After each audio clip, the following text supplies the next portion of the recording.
Bonjour à tous, aujourd'hui nous allons vous parler de l'humanité et des écosystèmes. Donc la biodiversité, définie par la conférence de Rio en 1992, subit actuellement un déclin important affectant le fonctionnement des écosystèmes.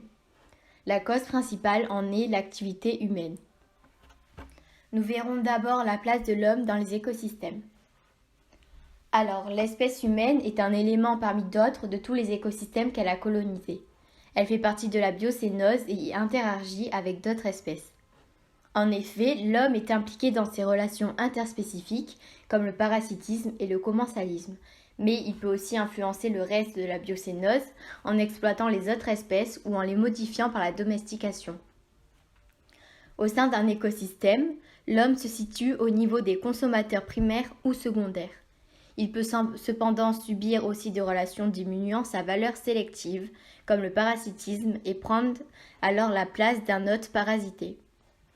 Dans certains cas, les espèces retirent un bénéfice de leur interaction avec l'homme, mais sans affecter sa valeur sélective.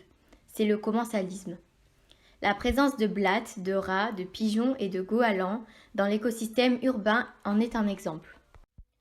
Nous verrons dans une seconde partie les services écosystémiques. L'humanité tire un grand bénéfice de fonctions assurées gratuitement par les écosystèmes. Ce sont les services écosystémiques. On distingue les services d'approvisionnement, c'est la valeur économique des écosystèmes qui représentent des sources de nourriture, telles que les champignons, les fruits ou les graines, et des outils de construction tels que la production de bois.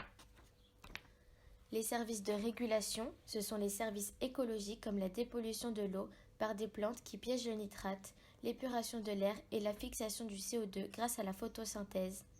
La lutte contre l'érosion des sols grâce aux racines des végétaux, exemple de l'Oya des dunes.